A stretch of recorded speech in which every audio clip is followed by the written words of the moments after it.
Bonjour, aujourd'hui on va s'attaquer à une question que tout investisseur se pose, comment transformer une crise boursière, une de ces grosses tempêtes, en une véritable opportunité.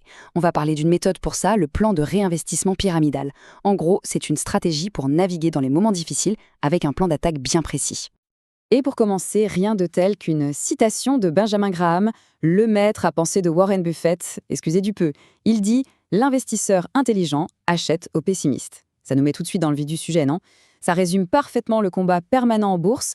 Est-ce qu'on se laisse emporter par la panique générale ou est-ce qu'on suit un plan, froidement, rationnellement? C'est exactement ce dilemme qu'on va essayer de résoudre aujourd'hui. Le point de départ, il est assez simple en fait. Les crises, on sait qu'il y en aura d'autres. C'est une certitude. Ce qu'on ne sait absolument pas, c'est quand. Personne, je dis bien personne, ne peut les prédire. Par contre, là où on a le contrôle, c'est sur notre préparation. Au fond, le choix est là. Soit on subit, soit on planifie. C'est aussi simple que ça. Et ça nous amène directement au cœur du problème, le fameux dilemme de l'investisseur. Comment on fait pour gérer ses émotions quand tout autour, tout semble s'effondrer? Allez, on imagine la scène. Tout le monde l'a déjà vécu plus ou moins. Les écrans sont rouges vifs, les infos hurlent à la catastrophe, et là, c'est l'instinct de survie qui prend le dessus. Le premier réflexe, c'est quoi? C'est tout vendre pour sauver les meubles. L'autre réaction possible, c'est la paralysie. La peur de faire une bêtise est tellement forte qu'on ne fait plus rien du tout. On est cloué sur place. Alors, comment on sort de ce piège, ce cercle vicieux de la peur et de l'inaction? Eh bien, la réponse est simple. La préparation. Et c'est là justement qu'intervient le plan pyramidal. C'est une stratégie pensée à l'avance pour pouvoir agir avec discipline, justement quand tout le monde perd la tête. Alors, c'est quoi le cœur de ce plan? C'est tout simple, c'est un système d'action qu'on a décidé à l'avance. L'idée, c'est de sortir l'émotion de l'équation. Fini les décisions prises à la va-vite, dans la panique. On remplace ça par une exécution quasi automatique. On transforme le chaos ambiant en une série d'opportunités bien organisées. Le principe de base, il est super simple et très visuel, d'où le nom de pyramide. Plus le marché s'enfonce, plus on investit lourdement. On n'investit pas tout d'un coup, non, on achète par étapes, par paliers, et notre force de frappe augmente à chaque nouvelle dégringolade. Bon, d'accord. Mais concrètement, comment ça fonctionne? Allons voir la mécanique d'un peu plus près. Alors, regardons ce tableau. Imaginons qu'on a une réserve de 1 000 € mise de côté pour ça. Le marché baisse de 10%, paf, on investit une toute petite partie, 10 €, juste pour commencer. Mais attention, s'il continue de chuter et attend moins 20%, là on accélère, on rajoute 70 €. Et à moins 30%, encore plus, 130 €. On voit bien la logique, hein. Chaque nouveau palier de baisse déclenche un investissement de plus en plus gros. L'idée, c'est d'utiliser toute la réserve si jamais, cas extrême, la chute atteint les 60%. C'est une montée en puissance progressive et totalement calculée. Là, il y a une question qui vient tout de suite à l'esprit, c'est logique. Mais attends, si on sait que ça va baisser, pourquoi ne pas attendre le point le plus bas pour tout mettre d'un coup? Le fameux coup de génie, le buy de dip parfait. La réponse, elle est presque brutale, tellement elle est simple. Personne, absolument personne, ne peut connaître le point bas à l'avance. Tenter de le deviner, c'est comme jouer au loto. Le risque, c'est de rester sur le quai à regarder le train repartir sans nous parce que le marché a rebondi avant qu'on ait osé bouger. Le plan pyramidal, lui, ne cherche pas la perfection.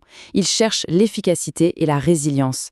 Il garantit qu'on va investir pendant la baisse, qu'on va profiter des soldes, peu importe à quel point le magasin brade ses prix. Attention, par contre, c'est hyper important de comprendre que cette stratégie, ce n'est pas pour tout le monde ni pour toutes les situations. Il y a des conditions à respecter et elles sont aussi bien financières que psychologiques. Alors, quelles sont ces conditions? Premièrement, il faut avoir de l'argent de côté, un capital dont on n'aura pas besoin avant des années. C'est non négociable. Deuxièmement, il faut de la patience. Les résultats ne seront pas visibles demain matin. Troisièmement, il faut avoir les nerfs solides. Accepter que même après avoir acheté, ça puisse continuer de baisser. Et enfin, la quatrième condition, c'est une conviction de fond, croire que, sur le long terme, les marchés finissent toujours par se redresser. Ok, maintenant qu'on a posé les prérequis, voyons pourquoi cette stratégie est si intéressante. Quels sont les avantages concrets? Le premier avantage, et il est énorme, c'est la clarté. Fini de se torturer l'esprit à se demander « je fais quoi ?» Le plan est là, c'est la feuille de route. Le doute se transforme en action, pure et simple. Deuxième avantage, qui découle du premier, la sérénité. Fini ce stress permanent d'essayer de deviner le meilleur moment pour entrer. On n'est plus dans l'anxiété, on est dans l'exécution. Calme, méthodique. Et enfin, le nerf de la guerre, la performance. Parce qu'en achetant petit à petit, à des prix de plus en plus intéressants, on lisse son prix d'achat vers le bas.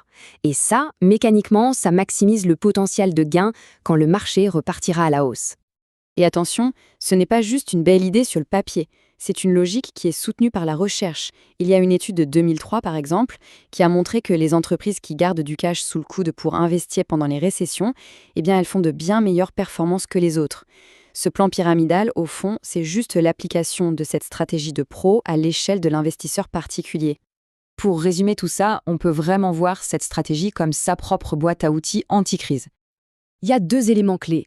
La réserve de cash, c'est l'armure. C'est ce qui protège, ce qui évite de céder à la panique et de vendre au pire moment.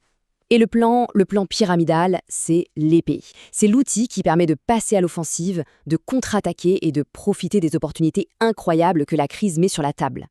La question à se poser, au final, est assez simple.